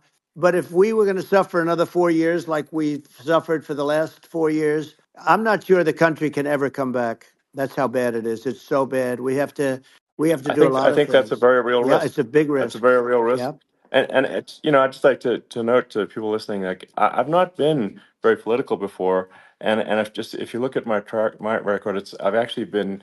I'm not like some they try to paint me as like a far right guy, which is absurd because I'm like making electric vehicles and solar and batteries, helping with the environment, and and I actually I supported Obama. I stood in line for 6 hours to shake Obama's hand when he was running for president, and so it's not like I'm like some sort of dyed in the wool long term Republican. I call myself historically a moderate Democrat, and but now I feel like we're really at a critical juncture for the country, and. I think a lot of people thought, the Biden administration would be a moderate administration, but it's not. And obviously, we're just going to see an even further left administration with Kamala. That's my honest opinion. I mean, her dad is literally. I mean, she was brought up as an actual. Her dad is a Marxist economist. You can Google it. I mean, it's not a. We're not making this up. That's how she was brought up. So, and we want to have a future that is prosperous. And I think we're just at this critical juncture. And I think this is a case of the America is kind of at a fork in the road, it's true. and I think it will take if the path to, like you are the path to prosperity, and I think Kamala is the opposite. Then that's my honest opinion. I'm gonna get attacked like crazy, and I've also experienced quite a bit of lawfare myself, and but I'm just trying to tell people my honest opinion, and I haven't been really active in politics before, and I'm just trying to point out that my track record historically has been moderate, if not moderate, slightly left. So this is to people out there who are in the moderate camp to say, I think you should support um, Donald Trump for president. I think it's actually a very important junction in the road, and we're in deep trouble if it goes the other way. Well, I want to thank you, and you know, I actually always did think of you as somewhat left. I must say that. So it's Yeah. even more of an Well, honor to have yeah. your endorsement. I know how strong you feel about it. But you know, when you think of her, San Francisco, 15 years ago, I had a great friend, Bob Tish. He said it's the greatest city in America, and now it's not. It's almost not livable there. And California, likewise. And she was involved in the destruction of San Francisco and the destruction of California, and she will be involved in the destruction of our country if people are so unwise as to elect her. And I hope that doesn't happen. And I hope the elections are going to be run honestly. And we're going to turn this country around. We're going to do things and we can do it fairly quickly. And we have to get rid of the criminals that have been, given to us by other countries as they laugh. They laugh at Yeah. us. They think we're stupid to accept these people. These are radical, stone cold killers in many cases and terrorists. And they're in our country by the hundreds of thousands. Yeah. And we have to take Yeah. them out. Yeah, I mean, if I could summarize it, perhaps, I think these are issues that I think most people in America would agree with, which is that we want safe and clean cities, we want secure borders, we want sensible government spending, we want to restore both the perception and reality of respect in the judicial system, just stop the lawfare, and I think like, and how are those even right wing positions? I think those are that's just common sense, and that's I mean, would you agree with that? 100%. I don't understand, the whole, they call it progressive. They don't like the word liberal anymore, but call it liberal or progressive. I don't understand how somebody could say that it's okay for them to empty prisons into our country. And again, I told you their Yeah, crime rates definitely all not over the world okay. are going way down, which makes sense. In fact, the next time what we'll do is if something happens with this election, which would be a horror show, we'll meet the next time in Venezuela because it'll be a far safer place to meet than our country. Okay, so you and I will go and we'll have a meeting and dinner in Venezuela because that's what's happening. Their crime rate's coming down and our crime rate's going through the roof, and it's so simple. And you haven't seen anything yet because these people have come into our country and they're just getting acclimated and they don't know about being politically correct law enforcement or lack of law enforcement. And our police, I have to just end with this. We have great police, we have great law enforcement, but they're not allowed to do their job. They have to be able to do their Yeah. job without being destroyed. Well, absolutely, and it's obviously demoralizing if you're a police officer risking your life to to arrest violent criminals who could kill you and do kill you sometimes, and then you arrest the violent criminal, and then the DA doesn't prosecute and that's let the guy out. Right. Well, then like why should a police officer risk their life to arrest a violent felon Well, even worse, if Elon, nothing's going to happen? even worse, they prosecute the police officer. They go after it and they prosecute the police officer and they take away his pension, they take away his Yeah. job, he loses his family, he loses his house. Well, I thought it was very telling, like incredibly telling, that when there was that case where sort of a gang of thugs beat up police officers. I think it was in Times Yep. Square in New York, and and then nothing happened to those guys. They were let out, zero bail, and I think a bunch of them were given free tickets to California. Well, what is I mean, that is a gross indignity against the United States, and that's how, I mean, this is insane. Like, have we lost all pride? What that how can such a thing be allowed to occur? I've never seen anything. You know? We see where they get shot. It's a very dangerous profession, but it's something they're very proud of, and they want to be able to do their job. But I've seen them get shot. I've seen a lot of things, but I've never seen where these guys are standing in the middle of a big street, everybody watching them, and they're literally boxing, like punching, stand up fighting a police officer. There were two of them, and Yeah, yet about six yeah, of yeah. these guys, and they're punching the hell out of them. And in their own country, they would be dead if they did that. They'd be shot. They Yes. would be shot instantly. And they come from these countries, and it's taking them a while to realize that we don't do that in this country. But in their own Yeah, country, if they stood on a street and had a fight with a police officer, they would be shot. There's no political correctness, and yeah. It's it's just such a sad thing to see. And that's the reason you we have yeah crime, we by the way, yeah. because we don't do anything about Yeah, it. yeah, we just cannot have a situation where our police officers are beaten up on camera by a gang of illegal immigrants, and then nothing happens to the guys that beat up the cops. I mean, and they're let out. This is Well, we're going to unacceptable. change it, Um, and we're going to get them out of the country. When I first got involved, they said you couldn't get them back to these countries. You couldn't take them back. In the case of Guatemala, Honduras, El Salvador, some others, you couldn't get them back. And I said, really? Oh, you can't get them back because under Obama, he couldn't get them back. They'd fly them in, and they'd put planes on the runways in these countries, so you couldn't land a plane. They'd bring them back. And the generals told me, sir, we can't bring them back. The countries won't accept MS-13 gang members. They won't accept them. And I said, really, how much do we pay these various countries in terms of economic aid, which is also somewhat ridiculous? And the answer was $750 million. I said, good. Tell them they're in default. They're delinquent. We're not paying them anymore because they won't accept yeah, it. And it's you know what happened? They all called me, yeah, every one yeah, of them. They said, we would be honored to take them back, sir. We would be honored. It was so easy. But it's one of those things. And we got it back. We took in so many, the MS-13 is probably yeah, the worst gangs in the world. They're the most vicious, violent. We took them out of here by the thousands and got them out of here. And their countries took them back. And because I said, you're not getting any more economic aid. And once I said that, they were nice. They wouldn't take them back for yeah, Obama. They yeah. wouldn't take them back for anybody. And now we have a problem because we have this guy, and they don't take him back anymore with Biden because they don't respect him.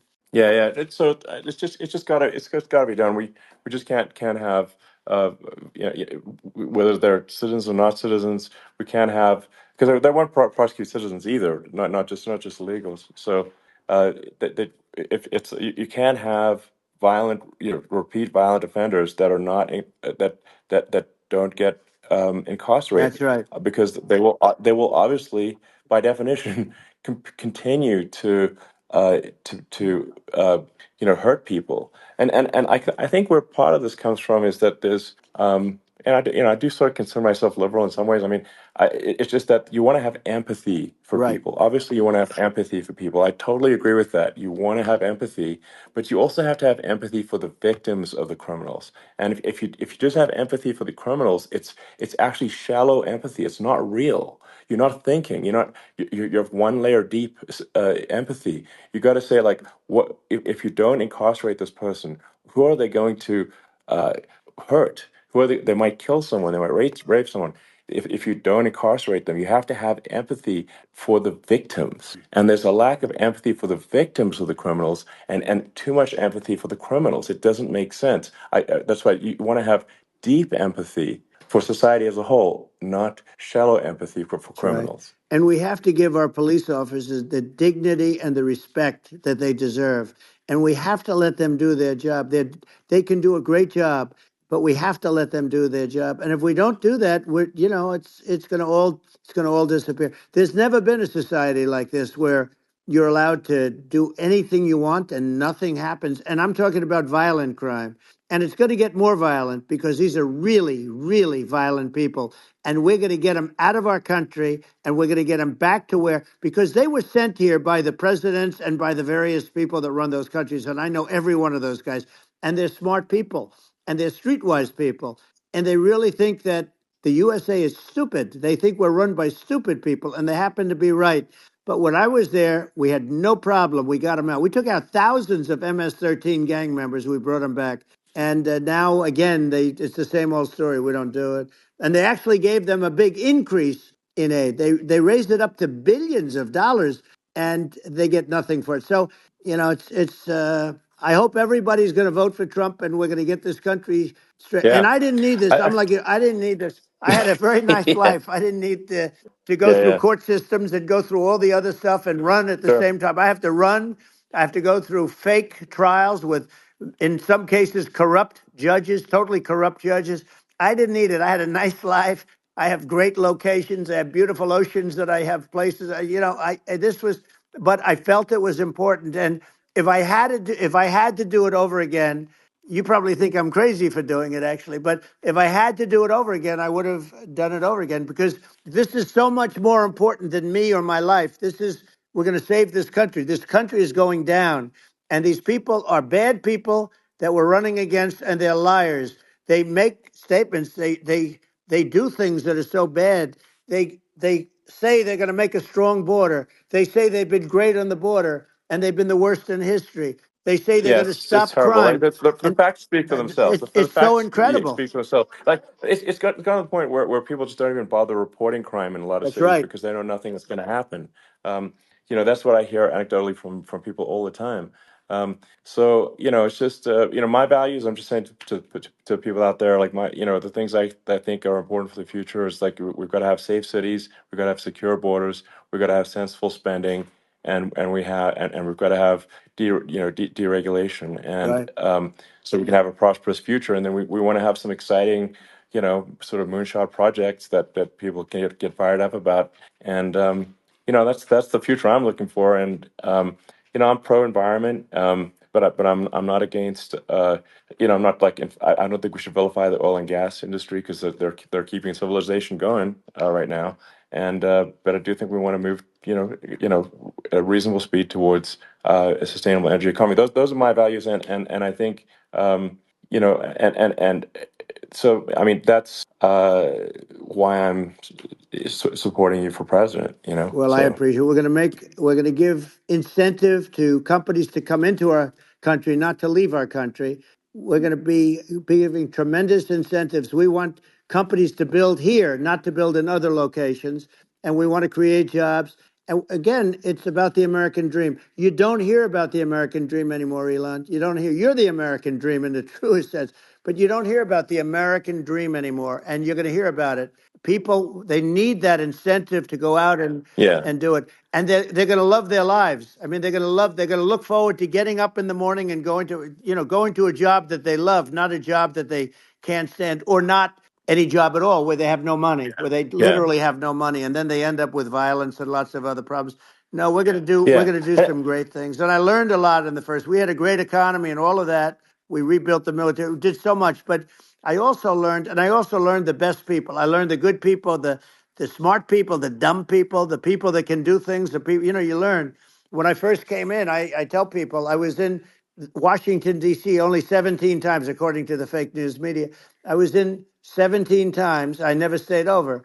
And you don't know people. You rely on other people to give you names, and then you realize the people you relied on weren't so good. Now we had great people, but we also had some where I wouldn't have, used them had I known. Now I Yeah. know everybody, and I think we're going to really turn things around fast. We have no choice, otherwise we're not going to have a country. And I really appreciate this. Has been to me, it's been a lot of fun being with you. You're an amazing guy. You've done an incredible job and a great inspiration to people. A great inspiration, and I hope you keep going and just continue to do well. And we're going to have a big election coming up, and I think November 5th will be the most important day in the history of our country. I think that election will be the most important election, and I think it'll end up being maybe the most important day in the history of our country because if Yeah. we don't win, I just feel so sorry for everybody. No, I think we're at a fork in the road of destiny of civilization, and and I think we need to take the right path, and I think you're the right path. So I think Well, that's what it comes down to. thank you very much, Elon. It's a great honor, and we'll do it again sometime. And it's been really fun, and I hope you got a lot of viewers. I hear you got a lot, but I hope you Sure. got Yeah.